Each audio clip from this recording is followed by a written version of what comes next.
আসসালামু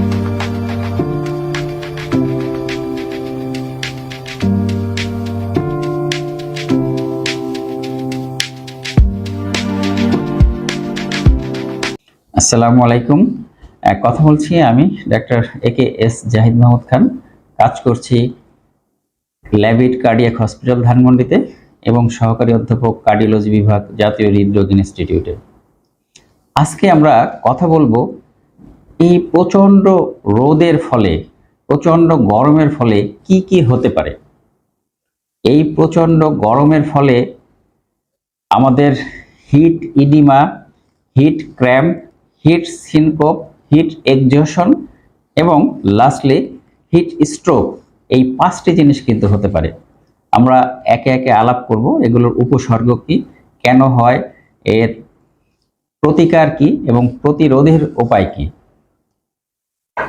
hit edema, এটি হচ্ছে যে আমাদের ইডিমা বলতে যেটা বোঝায় সেটা হচ্ছে যে ফুলে যাওয়া, বিশেষ করে পা ফুলে যাওয়া।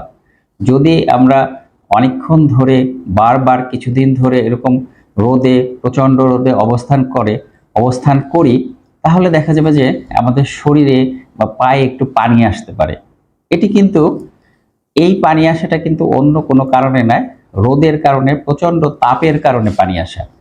এখানে যেটি হয় সেটি হচ্ছে যে শরীর থেকে লবণ বের হয়ে যায় এবং এই বের হয়ে যাওয়ার ফলে পানি আসে।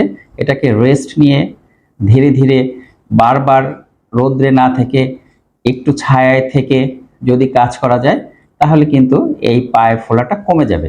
এটি নিয়ে ভয় পাওয়ার কিছু নাই। এরপরে আসি হিট ক্র্যাম্প। ক্র্যাম্প শব্দের অর্থ হচ্ছে যে মাসল স্পাজম। আমাদের বিশেষ করে পায়ের মাসল বা হাতের মাসলগুলো চাবানো, কামড়ানো, এরকম একটি উপসর্গ হতে পারে। এখানে যদি আমরা প্রচণ্ড গরমে থাকি অথবা এক্সারসাইজ করি, এই এক্সারসাইজের ফলে কি হয়, অনেক ঘাম বের হয় শরীর থেকে এবং এই ঘামের সাথে সাথে কিন্তু কিছুটা লবণও বের হয়ে যায়। এই লবণ যদি শরীর থেকে বের হয়ে যায় তাহলে আমাদের এই শরীরে ক্র্যাম্প বা মাসল স্পাজম, হাত পা চাবানো, কামড়ানো, এই সিমটমগুলো কিন্তু আমরা অনুভব করতে পারি। এটাকে হিট ক্র্যাম্প বলে। এটি যদি আমরা এক্সারসাইজ করি অথবা অনেকক্ষণ গরমে থাকি তাহলে যে শরীরের লবণটা বের হয়ে যাচ্ছে, এই লবণ যদি রিপ্লেসমেন্ট করি, অর্থাৎ হাওয়ার স্যালাইন যদি খাই, তাহলে কিন্তু এই হিট ক্র্যাম্প থেকে আমরা পরিত্রাণ পেতে পারি। এরপরে আসি heat stroke, heat syncope. Syncopal attack মানে যে হঠাৎ এখানে কি হয়, যে হঠাৎ মাথা ঘুরে পড়ে যাওয়া, যেটা সিনকোপ বলি। এখানে হচ্ছে যে ট্রানজিয়েন্ট লস অফ কনসাসনেস, হঠাৎ করে কিন্তু একটু হালকা সময়, অল্প সময়ের জন্য আমরা অজ্ঞান হয়ে যেতে পারি। এটাও কিন্তু অনেকক্ষণ রোদে থাকার কারণে হতে পারে।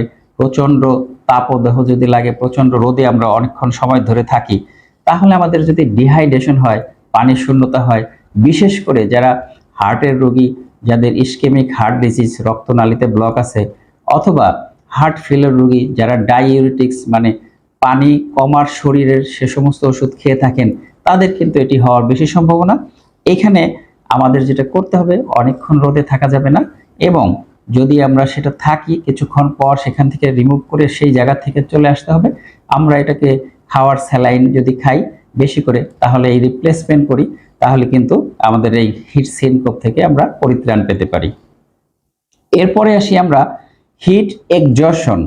এখানে আরেক ধাপ উপরে, অনেকক্ষণ রোদে থাকা অথবা গরমে থাকার ফলে কি হয়, আমাদের যে শরীরের বিভিন্ন চেঞ্জ হয়, তার মধ্যে যে খুব তৃষ্ণা লাগবে আমাদের, এবং এই তৃষ্ণার তো হওয়ার সাথে সাথে শরীরটা অবসন্ন হয়ে যেতে পারে, মাথা ব্যথা হতে পারে, বমি বমি ভাব হতে পারে এবং বমি হয়েও যেতে পারে। এর সাথে শরীরে ঘাম হতে পারে। এটি কিন্তু পানি শূন্যতা সাথে লবণ, ডিহাইড্রেশন হয়ে শরীর থেকে পানি বের হয়ে যাবে এবং সাথে সাথে লবণও বের হয়ে যায়। এই অবস্থা থেকে পরিত্রাণ পাওয়ার উপায়, আমরা যেখানে কাজ করব, যেখানে যদি অতি গরম অনেকক্ষণ ধরে রোদের মধ্যে কাজ করি, সেখান থেকে সরে আসব এবং রেস্ট নিয়ে কোনো একটা ছায়াতলে একটু অবস্থান করে ছাতা মাথায় দিয়ে কাজ করব।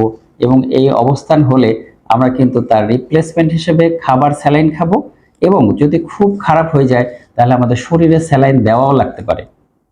এটি হচ্ছে হিট এক্সজশন।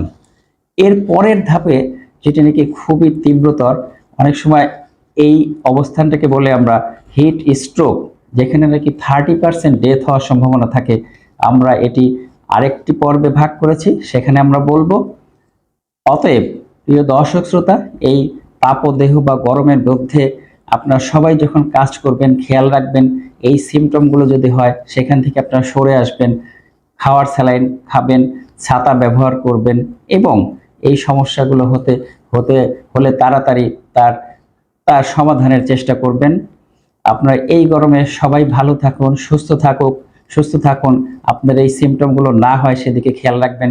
সবাই ভালো থাকবেন এই বলে আজকের মতো শেষ করছি। আল্লাহ হাফেজ।